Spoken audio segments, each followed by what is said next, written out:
Good afternoon po. Tayo po muna ay manalangin. Panginoon, salamat o Diyos sa pagkakataon na ito. Salamat po sa buhay ng bawat isa. Salamat din maging sa salita mo na amin nga pong pag-aaralan. Dalangin ko Diyos, patuloy na buksan mo ang espiritual na pangunawa ng iyong mga anak. Banal na Espiritu, salamat din po sa inyong presensya. Sa pangalan ng Jesus, Amen. Praise the Lord. So purihin po ang Panginoon dahil muli, Monday, unang araw po ng linggo, isang linggo, okay?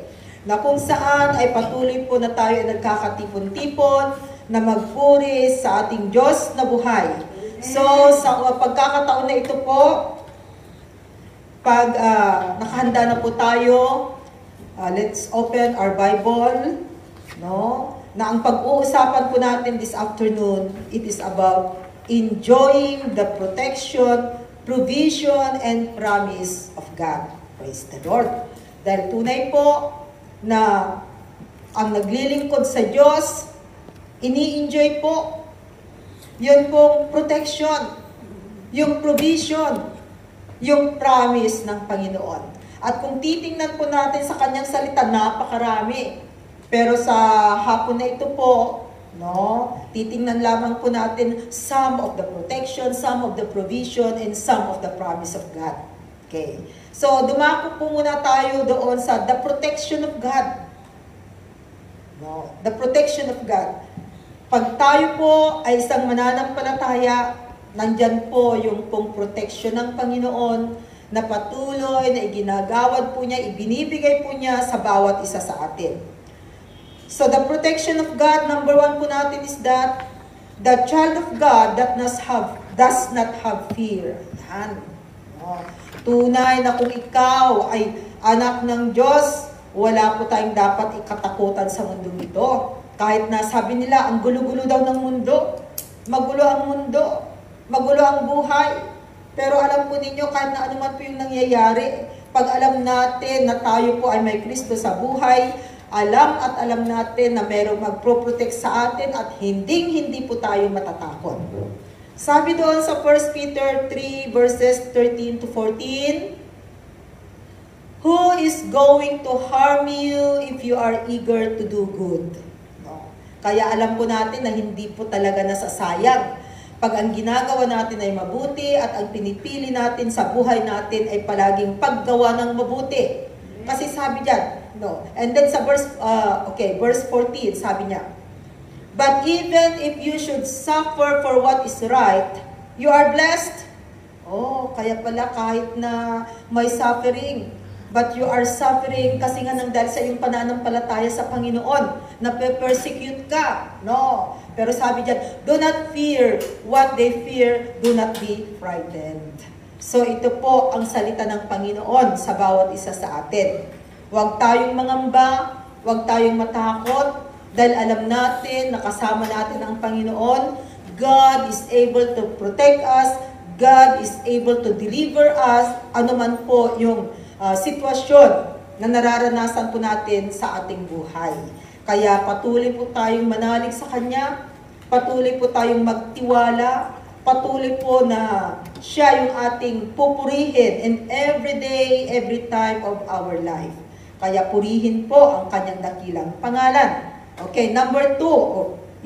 Number 2, under the protection of God. Sabi diyan, even if a child of God has to suffer, he is blessed.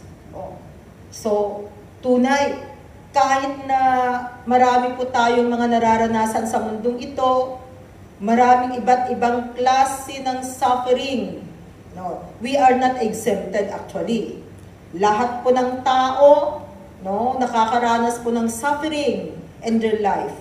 Pero ang isang mananampalataya, ang isang anak ng Diyos, dumating man po ang hirap, ang testing, ang trials, different kinds of suffering na nai-encounter po natin sa ating buhay, alam natin na tayo pa rin po ay pinagpala. Okay. Dahil tunay po na pinagpalang anak ng Panginoon, yung pagiging anak na lamang po tayo ng Diyos, pinagpala na. Kasi dati hindi naman siya yung original na tatay natin, isn't it? No. Buti na lamang po at inadapt tayo. Kaya meron din pong terminology adoption in the Bible na adopted. Alam natin na pag legal yung pag-a-adapt sa'yo, kung ano yung original na anak, yung kanyang mga karapatan, siya rin po yung magiging karapatan ng legal na adopted child. Okay. So sabi diyan, even if a child of God has to suffer, he is blessed. In Matthew chapter 5 verses 10 to 12 as our supporting verse, sabi niyo ulit, blessed are those who are persecuted because of righteousness, for there is the kingdom of heaven. No, alam natin na yun yung ating gustong puntahan pagdating ng takdang panahon, ang kaharian ng Diyos, the kingdom of heaven. No, kingdom of heaven na kung saan it is the dwelling place of God. At dwelling place din po ng mga mananampalataya ng believers. Kaya dapat po ang bawat isa sa atin, nandun po yung desire natin na makarating sa lugar na ito, sa atin pong final destination pagdating ng takdang panahon. And then sabi niya ulit dyan sa verse 11, blessed are you when people insult you, persecute you, and falsely say all kinds of evil against you because of me. No. Kaya, ma-persecute man po tayo sa mundong ito, hindi nauunawaan ng mga taong nakapaligid sa atin, yung pagiging born again natin, yung sasabihin nila na, bakit ka nagpalit ng relihiyon? Yan Muslim sinasabi ng tao, di ba? Pag nalaman na uma-attend ka na ng fellowship, nagba-Bible study ka na, pumupunta ka na sa mga born-again churches, ang sasabihin nila, bakit? Anong nangyari sa'yo? At nagpalit ka ng relihiyon? Mga pamilya natin, hindi nila mauunawaan, naiintindihan. No? Pero kahit na hindi po nila maintindihan, dapat nandun po na tayo ay nagpapatuloy, and we pray that someday, makakasama din po natin ang ating mga kapamilya, na tayo po ay magkakaisang magpupuri sa Diyos na buhay. So, blessed are you when people insult you. So, kahit na sinasabi nilang mga born again tayo, okay lang yan. Kung hindi sila magbabago, sila ang maboburn again pagdating ng takdang panahon. Pag nakita ka lang ng may hawak na Biblia, pumunta ng church, uy, andyan na si pastora. Uy, andyan na si pastor. Yan yung tawag nila. Diba? Praise the Lord. Pag tinatawag po tayong ganon, no? Kasi tingnan po ninyo, pag sinasabi nilang, oy, pastora, who knows, talagang magiging pastora ka pagdating ng takdang panahon. Sa amin noon, nung bago po kaming mananampalataya, naalala ko yung kababayan ko, nakasakasama ko noon. And then, pagbungad namin doon sa aming pwesto, kasi may kanya-kanyang pwesto yung lugar dito, no? Diyan sa Central. Kasi may pwesto po doon ng taga-Tarlac, yung mga kababayan namin. And then, pagbungad pa lang namin, sabi sa amin, uy, andyan ang mga anghel.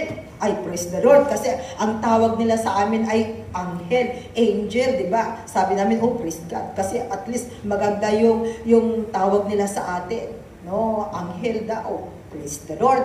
So kahit na anuman po yung ibansag nila sa atin, sa pagiging Kristiyano po natin, wala po tayong dapat, huwag tayong mapipikon. No? Kasi sabi dyan, kahit na insultuhin tayo, ma-persecute tayo, falsely say all kinds of evil, sabi dyan, against you, because of our faith in the Lord Jesus Christ. Huwag po tayong mangamba. Kundi ang gagawin, rejoice and be glad. Yan, magsaya. Sabi dyan, may kagalakan sa puso. Because great is your reward in heaven. Yan. May naghihintay po na reward ang bawat isa sa atin. For in the same way, they persecuted the prophets who were before you. So lahat po ng mananampalataya sa Panginoon, no? May mga martyrs na Kristiyano. No? They are persecuted before. Yung mga disciple nga ng ating Panginoong Jesus. Diba si Apostle Peter? Upside down nung siya ay ipako. No? Yung ibang mga apostles, no, ang kanilang kamatayan, grabe. merong sinunog sa kanila, talagang they really experience yung pong grabe, no? Kung paano po yung kanilang kamatayan. But for them, nandun po yung kagalakan nila sa kanilang puso because they know and they know na meron pong reward na naghihintay. At yan ay walang iba kundi ang buhay na walang hanggan, eternal life. So yun po yung pag-asa po natin. Yun yung nagbibigay sa atin ng pag-asa, nagbibigay sa atin ng kagalakan na anuman yung nararanasan natin, may pag-asa sa mundo.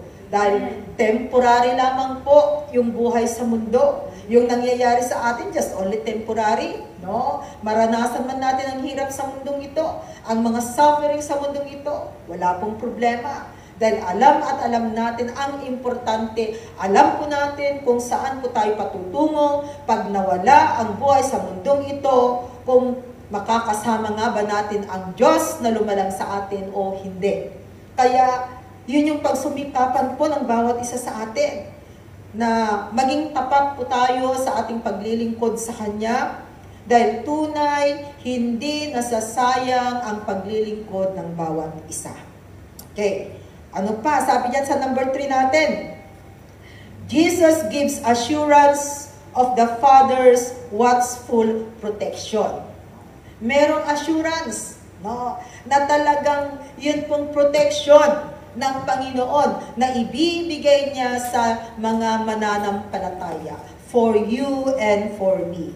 Sabi ulit doon sa Matthew chapter 10, verses 27 to 31 as our supporting verse. Sabi niya, in Matthew chapter 10, verses 27 to 31. Okay.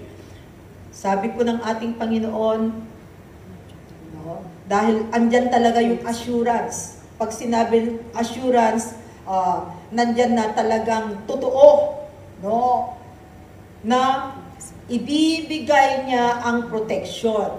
So sabi diyan sa Matthew chapter 10, start on verse 27 until 31. What I tell you in the dark is speak in the daylight. What is whispered in your ear, proclaim from the roofs. 28. Do not be afraid of those, who kill the body but cannot kill the soul. Rather, be afraid of the one who can destroy both soul and body in hell. Sino po ba yung dapat katakutan? Kasi sabi nga niya diyan, pwede daw na masira, no? Yung pong kaluluwa, yung katawan, kaluluwa, sabi diyan, na mapunta sa impyerno. Of course, ang ibig sabihin niyan, ang dapat lamang pong katakutan ay walang iba kundi ang Diyos na lumalang sa atin. Kasi siya lamang po yung pwedeng pumatay ng ating kaluluwa. No? Ang demonyo po, katawan lamang po yung pwede niyang sirain.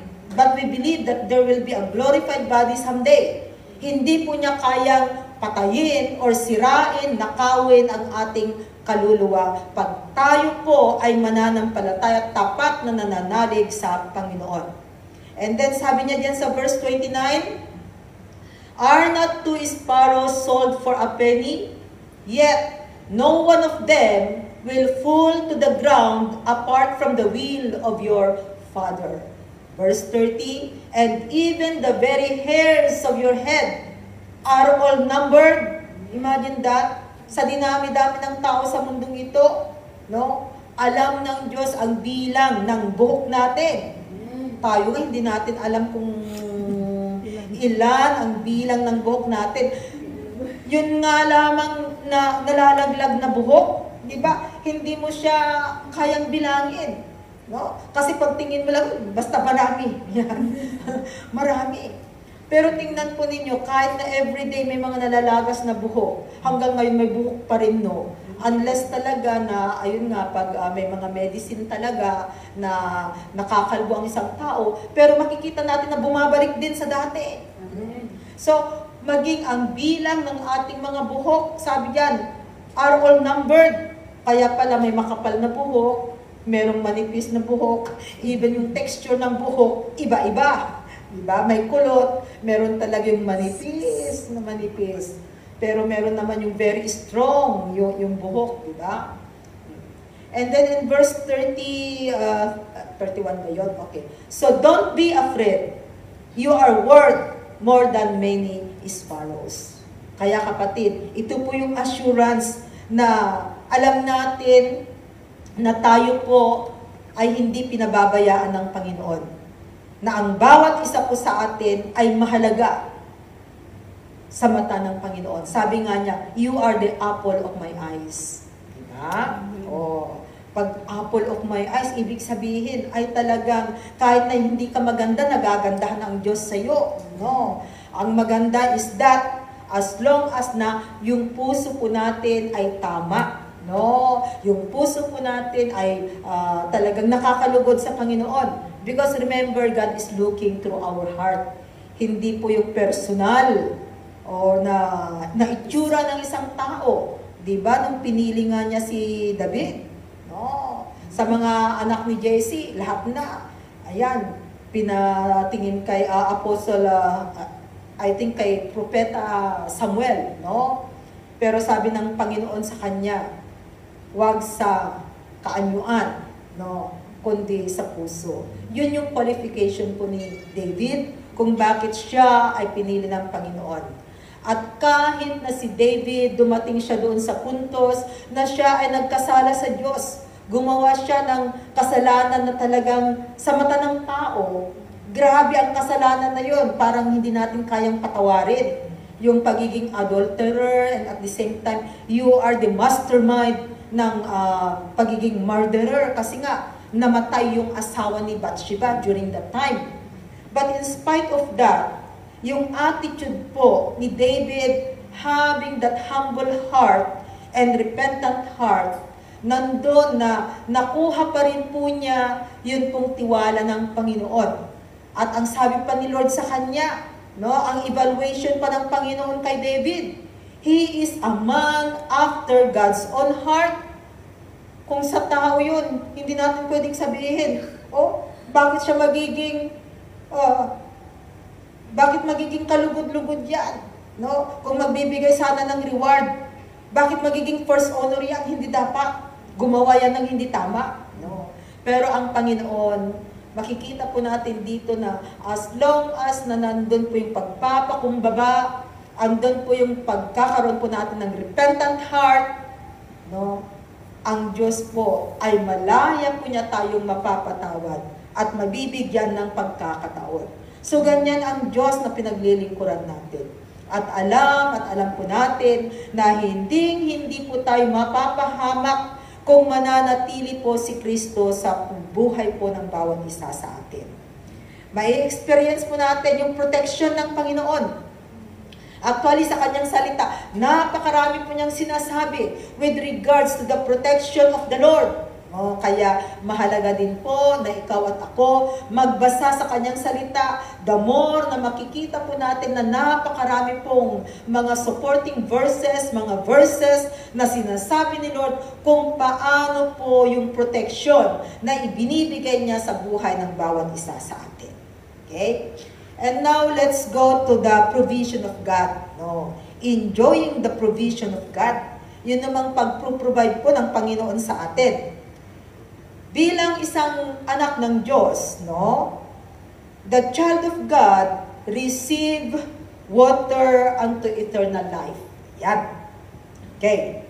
Ano naman po yung provision ng Panginoon na dapat na nai-enjoy natin? Sabi diyan, water unto eternal life. Ano pong ibig sabihin nito? No? In John chapter 4 verses 10 to 14, as our example or supporting verse, sabi po diyan, Jesus answered her, "If you knew the gift of God and who it is that asked you for a drink, you would have asked him and he would have given you living water." Living water. No? And then in verse 11, sabi diyan, "Sir," the woman said, "you have nothing to draw with and the well is deep. Where can you get this living water?" Yan ang sabi ni Samaritan woman sa ating Panginoong Jesus. And then sabi ulit dyan sa verse 12, "Are you greater than our father Jacob? who gave us the well and drank from it himself, as did also his sons and his flocks and herds. Jesus answered, everyone who drinks this water will be thirsty again.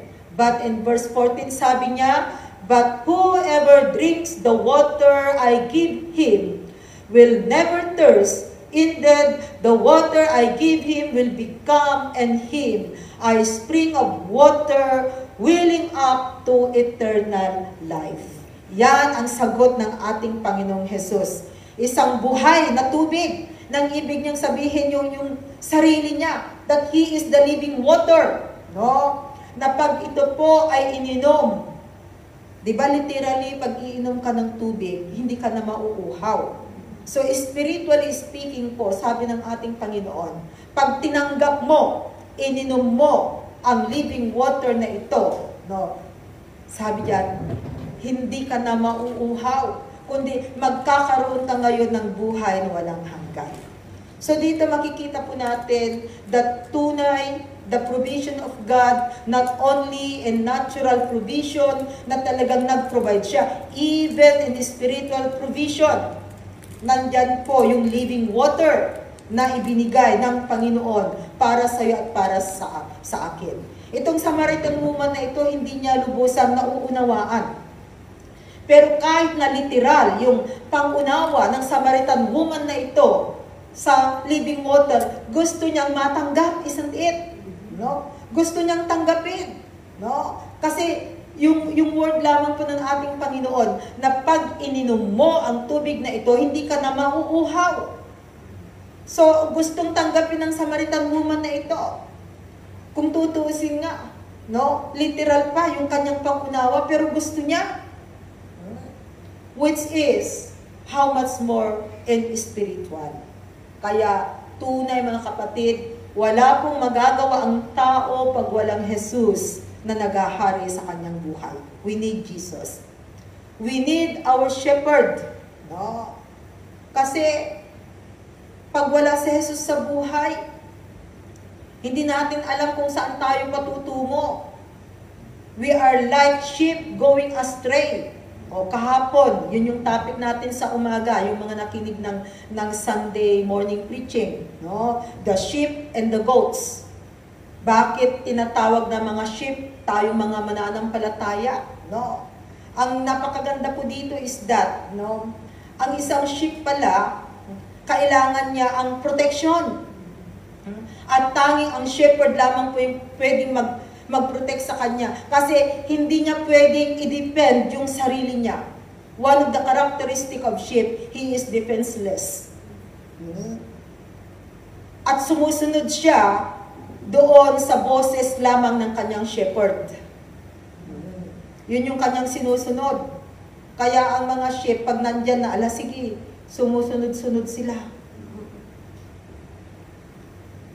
So, makikita po natin dito mga kapatid, tunay, kailangan natin si Kristo. Sa lahat po ng aspetos ng buhay natin, we need na isama natin si Kristo. Dahil wala tayong magagawa sa mundong ito pag wala po tayong shepherd sa ating buhay. And He is our good shepherd. Okay? Hindi lamang po water unto eternal life. Yung prinubide ni Lord sa atin. No? Another, ito yung tinatawag na the bread of life. No? The bread of life.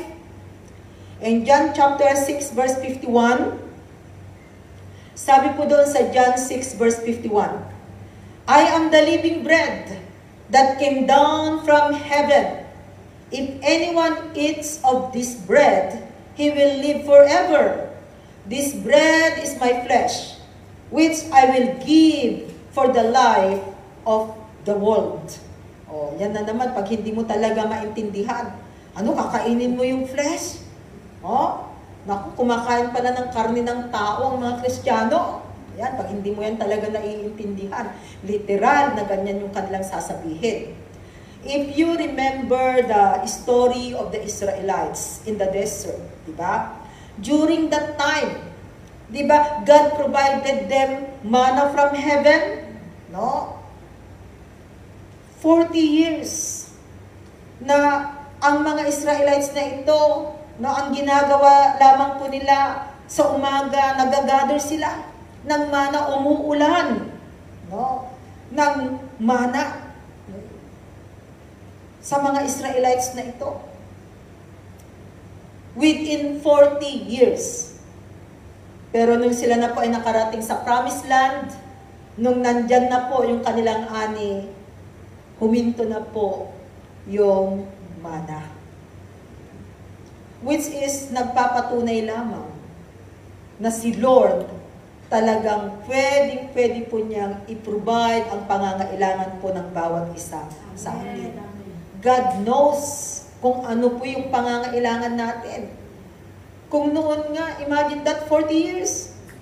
Kaya, kung sinasabi sa mundong ito na maghihikahos daw ang mundo, mawawalan ng pagkain, no?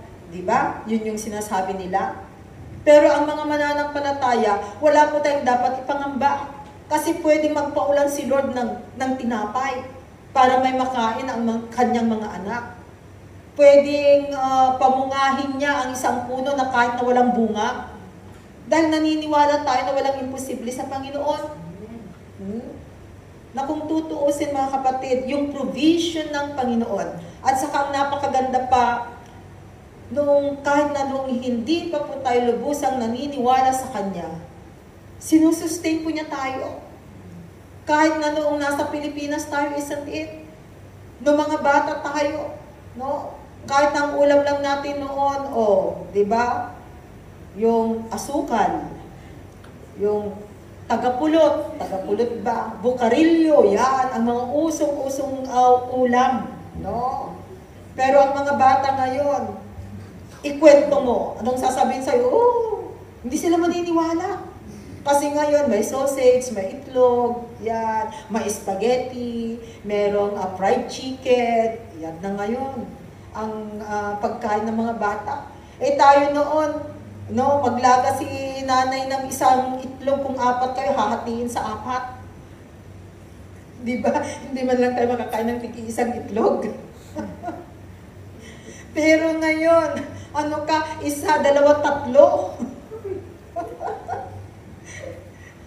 So, makikita po natin dito na kung provision ang pag-uusapan, God is able to provide maging ang ating pong mga pagkain daily. Dahil tunay, sabi nga niya dyan, the bread of life, especially na sinasabi, siya yung tinapay ng buhay. Kaya every time po na merong communion, di ba, we remember yung ginawa ng ating Panginoon, kaya nga it represent yung ating, yung bread, yung biscuit na it is the body of Christ, no? It is the bread of life. And Acts 20 verse 32. Nabasa na ba natin yung John 6:51? Hindi pa ano? Nabasa na? Okay. Acts 20 verse 32. Now I commit you to God and to the word of His grace, which can build you up and give you an inheritance among all those who are sanctified. Praise the Lord. So, sabi po dyan na tunay na ang mga mananampalataya, no, ang mga mananampalataya at merong salita ng Panginoon. At alam din natin that the Word of God, ito po ay pagkain ng ating kaluluwa at espiritu. So, magpasalamat po tayo sa Panginoon, no? Literal and spiritual. Talagang nandyan ang provision ng Panginoon na patuloy na ibinibigay po niya sa bawat isa sa atin. At kayang-kayang i-provide ni Lord lahat ng pangangailangan po ng bawat isa. Hindi na natin i-mention dahil alam natin na ang tao sa mundong ito meron at merong pangangailangan.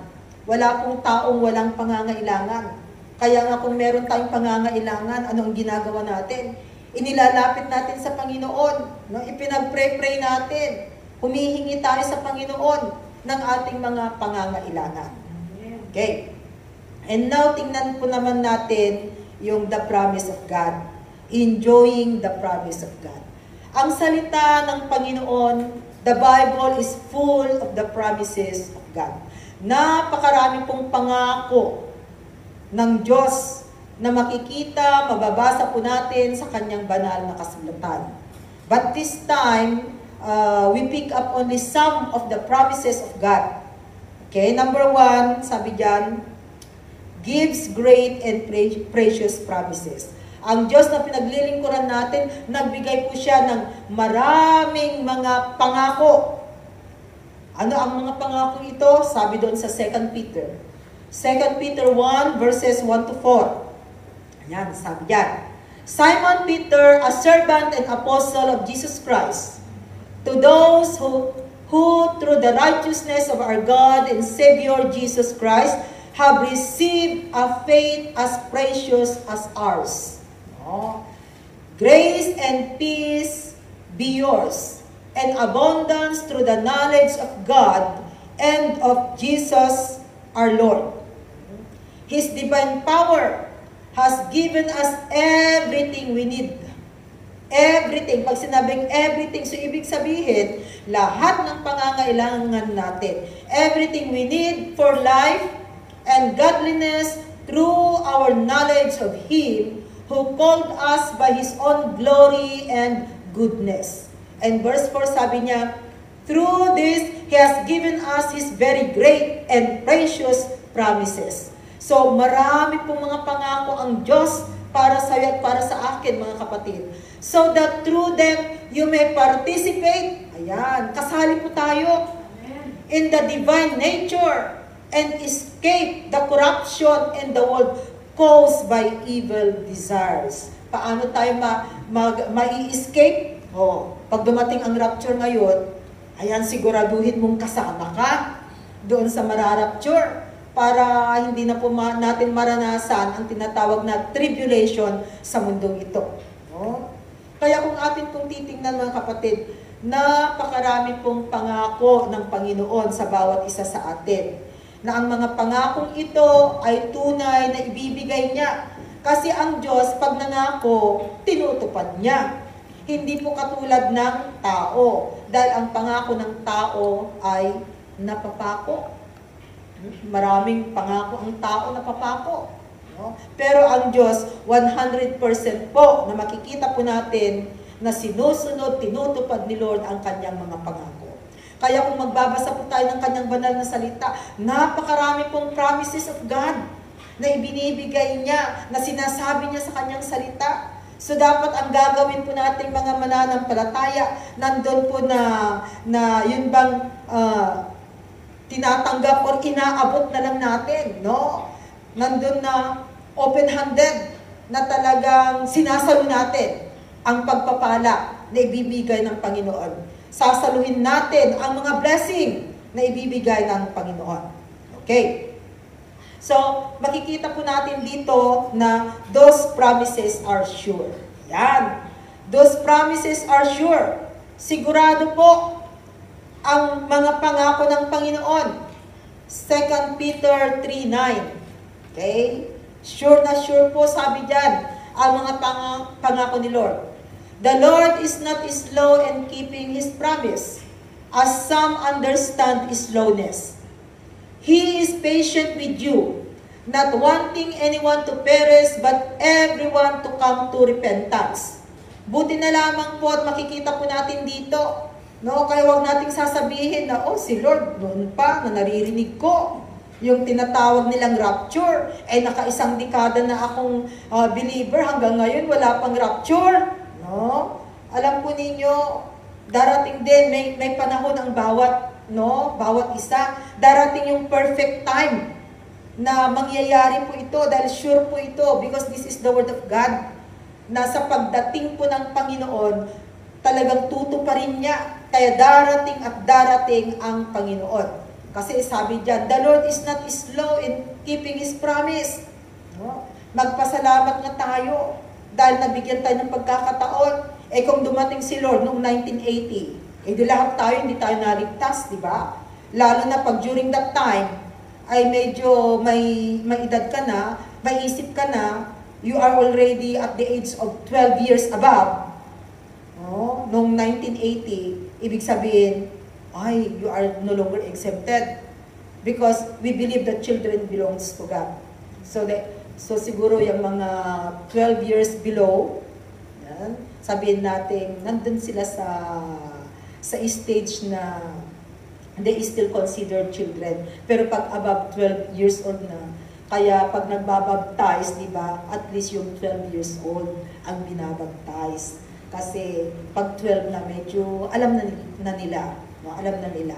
But below that, medyo hindi pa kasi masyadong bata pa sila, hindi pa nila masyadong paunawaan with regards sa water baptism. Okay. So sabi dyan, the Lord is not slow in keeping His promise, as some understand His slowness. He is patient with you, not wanting anyone to perish. Ito po ang nais ng Panginoon, na kung maaari lang po sana ang mga taong nilikha niya, ay sila po ay magsisi sa kanilang kasalanan, para din po sila ay makarating sa kaharian ng Diyos. Yan po ang nais ng Panginoon. Okay. These promises, ito pong mga sure promises ng Panginoon na ito, it includes remission of past sins. O, yung nakaraan daw na kasalanan. Sabi doon sa Acts 2 verse 38, Acts chapter 2 verse 38, Peter replied, repent and be baptized, every one of you, in the name of Jesus Christ for the forgiveness of your sins, and you will receive the gift of the Holy Spirit. O, anong pangako ng Panginoon? Pag tayo po ay magsisisi sa ating kasalanan, nandyan po yung kapatawaran na ibibigay ng Panginoon, the forgiveness of your sins. So yun po yung magandang balita, dahil ang mga kasalanan po natin noon, na yan po ay ating inihingi po ng tawad sa Panginoon. No? Ang sabi niya, ang kanyang pangako, He is just and faithful to forgive us. Okay? Kaya panatilihin po natin yung pagkakaroon po ng repentant heart. We need to have that repentant heart. Okay. Ano pa po yung mga promise ng Panginoon? Sabi diyan, access through prayer. Meron na tayong access. No? Kaya malaya na po tayong nakakalapit sa Panginoon. Hindi katulad noon. Ang alam natin, kinakailangan meron tayong gamitin, magnobena tayo. No? Meron yung mga hahawakan sa kamay, para sa ganun ay talagang yun yung alam natin, no? Para pakinggan ni Lord yung ating mga panalangin. And 1 John chapter 2 verses 1 and 2, okay, sabi po doon, sa 1 John chapter 2 verses 1 and 2.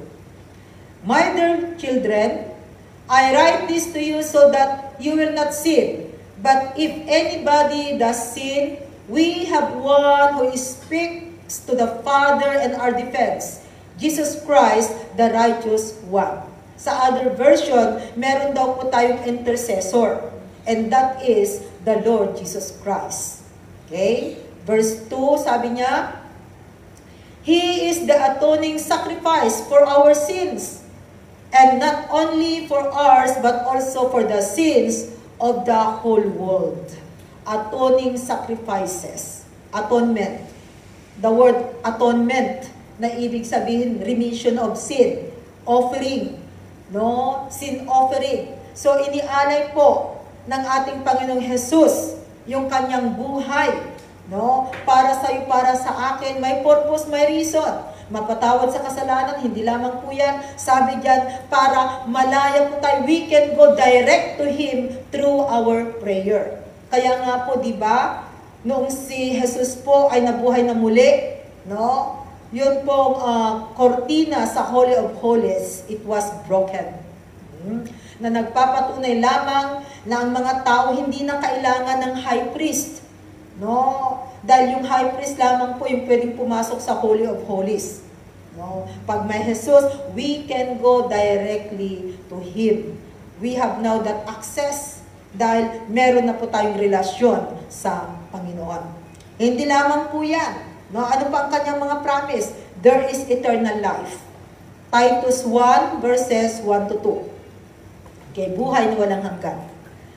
Paul, a servant of God and an apostle of Jesus Christ, for the faith of God's elect and the knowledge of the truth that leads to godliness. Verse 2, a faith and knowledge resting on the hope of eternal life, which God, who does not lie, hindi po sinungaling ang Diyos, kundi sabi diyan, promise before the beginning of time. No, pinangako na niya noon pa man, kahit na hindi pa man tayo sinilang sa mundong ito, maraming taon na ang nakakalipas. But still, this promise of God ay patuloy pa rin po na active pa rin. Hindi siya nade-deactivated. No? Active pa rin siya hanggang ngayon. No? Tingnan ninyo yung mga SIM card natin. Pag hindi mo nalagyan ng load, di ba, magiging deactive. Mamaya, hindi mo na siya magamit. No? Pero dito makikita po natin na ang pangako ng Panginoon dahil talagang tunay. No? Mula noon hanggang ngayon, maging bukas, tuto pa rin ni Lord ang kanyang mga pangako. So tunay po na merong buhay na walang hanggan, yun nga yung inaasahan natin. Kaya nga naniniwala tayo na anuman yung sitwasyon sa mundong ito, anuman yung buhay natin, alam natin na darating ang pagkakataon, no, buhay na walang hanggan, kapiling ang Diyos. Yun ang mararanasan natin. And that life, of course, it will become a perfect life. Okay? Number 3, na pangako ng Panginoon na makikita po natin is that to dwell in His kingdom. Ito po yung desire po sana ng puso natin, na tayo po ay makarating at manirahan sa kaharian ng Panginoon. Dahil napakaganda po ng kanyang sinasabi in Revelation 21 verses 2 to 4. As our supporting verse, sabi niya dyan, I saw the holy city, the new Jerusalem coming down out of heaven from God, prepared as a bride beautifully dressed for her husband. And I heard a loud voice from the throne saying, now the dwelling of God is with men, and He will live with them, they will be His people, and God Himself will be with them and be their God. Ang magiging leader, walang iba kundi ang Panginoong Jesus. And then sabi niya sa verse 4, He will wipe every tear from their eyes. There will be no more death or mourning or crying or pain, for the old order of things has passed away. So ang ganda po ng pangako ng Panginoon, na tunay po, kaya yung palang mga kapighatian sa buhay, no? Yung ating pag-iyak-iyak ay dito lamang pala sa mundo. Sa langit wala nang iyakan doon, kapatid. Kaya kung naiiyak ka, okay lang, umiyak ka lang, no? Kasi dito ka lang umiiyak. Pagdating doon sa langit wala nang iyakan. Kasi wala na doong nasasaktan, no more pain, sabi diyan. Wala nang namamatay, especially ang kamatayan, isang grabe yung pighati na iniiwanan sa mga mahal sa buhay, no? Pero sabi ng ating Panginoon, no, darating ang time, no more crying, no more pain, for the old orders of things has passed away. So ito po yung perfect life. Sa mundong ito, hindi pa po natin mararanasan ang perfect life. Kasi kahit na masaya ka ngayon, ang alam mo, ay, sana palaging ganito. Kasi ang saya-saya ko, walang problema, parang ang gaan-gaan ng pakiramdam. And then, bigla na lamang dumarating si problema, isn't it? Bigla na lamang dumarating si sufferings. No? Hindi man lang magpaalam sa atin. Sana magpaalam man lang, sasabihin niya, oh, Sonia, sa linggo darating ako, humanda ka. Pero wala bigla-bigla, no? Hindi mo man lang mamamalayan sa buhay mo, nandyan na pala. At minsan, ang nakakagulat, malaking problema na kaagad. Bakit kaya naging malaki? Di ba lahat naman ng malaki galing sa maliit? Siguro ini-ignore natin yung maliit, kaya hindi natin napapansin, saka lang natin napansin nung malaki na siya. Katulad for example sa damit, di ba? Pag may butas yung damit, pag hindi mo yan tinahi, Ayan, lalaki at lalaki, lalaki. Pero pag napansin mo na talagang malaki na, that's the time lamang na gusto mo nang tahiin. No? Eh noong una pa lang sana, hindi ka na nahirapan. Baka dalawang ganun mo lang tapos na. Pero hindi, hinayaan. So, ang buhay po natin ay nagiging ganun ang resulta. No? At meron ding time na ang alam natin problema. Pero hindi pala problema, ang solusyon lang pala paglipas ng panahon. Diba? There are situations in our life na wala naman po tayong ginawa, pero basta na lamang nasolve. The miracle of life talaga. No? Meron naman yung talagang gagawin mo yung dapat mong gawin. Talagang nagpakahirap ka na ng nagpakahirap. Yun pala, useless lang at the end. Diba? Kaya tunay ang sabi ng Panginoon, ilapit natin sa Kanya. Kaya nga sabi ko kahapon, one of the characteristic of sheep is that you cannot see them having their back, na merong nagkikerry sila at their back. No? Hindi po pwedeng yung tupa, lagyan mo ng dalahin niya sa likod. Hindi siya pwede. No? Kaya pala inihalin tulad tayo sa sheep kasi hindi po dapat na kinakarga natin yung ating mga bigatin, mga problema, kundi pala, no, cast your cares unto Him. Yan. Kaya pala mga tupa tayo, no? Kasi talagang kailangan natin ang Panginoon. No, hindi natin kaya. Kasi ang mga tunay na tupa ay hindi nila kayang dalhin. No? Hindi mo pwedeng sabihin, oy tupa, kargahin mo nga ito. Hindi. Actually nga, ang tupa, pag sila po ay, for example, na-fall down, hindi sila makakatayo. They need someone to help them. Kaya talagang walang magagawa ang isang sheep na katulad natin kung walang Kristo sa buhay. We need Him, we need the shepherd. At ang shepherd po natin ay walang iba kundi ang ating Panginoong Jesus. So kailangan natin siya.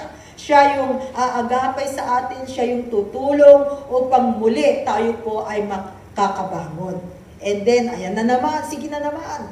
No? Bangon, sige. Mamaya, madapa ka na naman, bangon ulit. And literal, sino sa inyo yung nadapa ka, doon ka na lang, dito na lang ako. Eh, nahihiya ka nga, di ba? Pag nadapa ka, talagang, ay, titingin-tingin ka pa, sana walang nakakita sa akin. O, kasi mahihiya ka. So, ganun din po sa buhay natin. Pag medyo nadapa po tayo, no, there are areas in our life na medyo nadapa tayo, no, tumayo ka lang kapatid.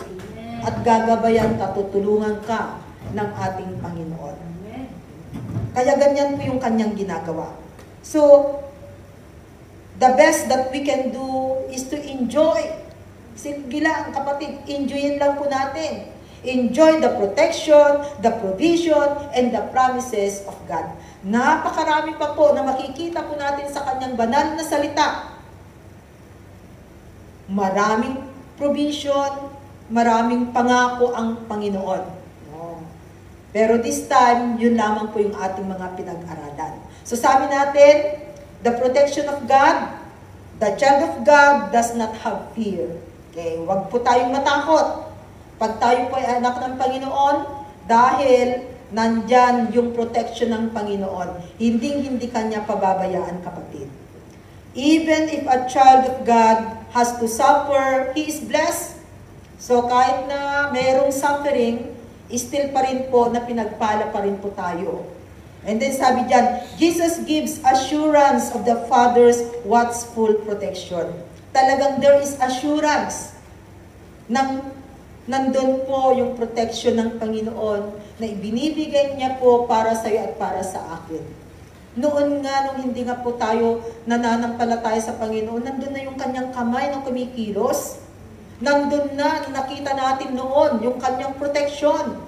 So, how much more ngayon na ang buhay natin ay ibinigay natin sa Kanya. So, kung paano po tayo proteksyonan ng Panginoon, di mas lalo ngayon.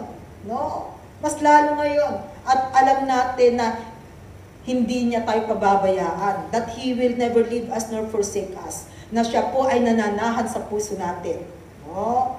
Nananahan po sa puso natin ang ating Panginoong Jesus. And this temple, this body is the temple of the Holy Spirit. Okay? Sabi ko nga, baka sabihin niyo marami ang Espiritu, hindi po iisa lamang. Kaya nga pag pasaway yung katabi mo, sinasabi mo, ikaw talaga, anong klaseng Espiritu meron ka? Pero pag mabait, talagang ganyan kasi isa tayo ng Espiritu. Iisa lang kasi yung Espiritong nasa atin. Di ba? Ganyan yung mga terminology natin. So nagpapatunay lamang na tunay, iisang Espiritu po yung tinanggap natin, and that is the Holy Spirit, the Spirit of God that dwells within us. Okay. Ano naman po yung provision of God? Sabi natin, the child of God receive water unto eternal life and the bread of life. Na ibig sabihin, pag nasa talaga si Jesus na naghahari sa buhay natin, andyan na po yung hindi na po tayo mauuhaw, hindi na po tayo magugutom. Kasi ang ibinigay niya ay living water and the bread of life. There is satisfaction in the longing of our soul. Kaya purihin po ang kanyang pangalan. At ano naman po yung the promises of God? Sabi natin, give great and precious promises. May mga talagang precious promises of God. Nabanggit natin kanina sa 2 Peter 1 verses 1 to 4 na sabi doon, lahat ay ibinigay, everything. Everything, sabi doon. Kaya hindi po nagkulang ang Diyos, kapatid. Hindi po nagkulang ang Diyos na ibigay ang ating mga pangangailangan. Kahit na marami tayong mga kakulangan sa ating buhay, marami tayong mga ginawang hindi tama sa buhay natin, pero ang Diyos po ay hindi nagkulang. At hindi po siya magkukulang na magbibigay ng ating mga pangangailangan. Sabi doon, the promises of God are sure. Tunay po ang mga promises ng Panginoon. Ano yung kanyang mga promises? Ayan, sabi natin, include the remission of past sins. Mga kasalanan na binura ng Panginoon, mga kasalanan na alam po natin na kayang-kayang pinatawad ng Panginoon. Nagkaroon tayo ng access through prayer. Malaya na po tayong lumalapit sa Kanya. Hindi na kailangang dumaan pa tayo kung kani-kanino, but we can go directly to Him through our prayer. And of course, we have eternal life. At ang buhay na walang hanggan na yan, ay hawak-hawak na po ng bawat isa sa atin. So what we need to do is that work out our salvation with fear and trembling. Amen. Although it is a free gift, libreng regalo na ibinigay ng Panginoon, but we need something to do it. Kaya nga sabi natin, if we have faith, we need to put it in action. And of course, sabi natin, to dwell in His kingdom. Dahil tunay mga kapatid, this earth, we just only temporary. We are only foreigners, aliens, strangers in this world. Kahit na bumalik tayo sa Pilipinas, we are still stranger. Because our final destination is the dwelling place of God, no other than heaven. So, yun po sana yung idesire ng puso natin na makarating sa lugar na ito. Because ang lugar na ito, it is a perfect place. Pag sinabing perfect place, of course, magiging perfecto na rin po ang buhay natin sa Kanya. Amen? Kaya habang tayo po ay nabubuhay sa mundong ito, just enjoy our life. Huwag tayong mai-stress kahit na maraming nakaka-stress. Mas pipiliin pa rin natin huwag ma-stress.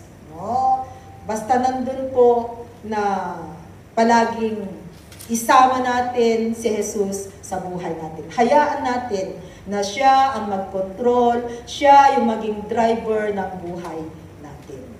Okay? Panginoon, salamat po God sa iyong salita. Na tunay po, pinaalalahanan mo po kami, O God. Napakarami mo pong mga pangako, Panginoon. Nandyan po, Panginoon, yung divine protection, mga provision, Panginoon, sa buhay po ng bawat isa. Panginoon, salamat o God. Lubusan po ang aming pasasalamat dahil pinili mo po kami, Panginoon, ginawa mo po kaming isa sa mga anak mo, O God. At lubusan po ang aming pasasalamat dahil nabigyan po kami ng pagkakataon.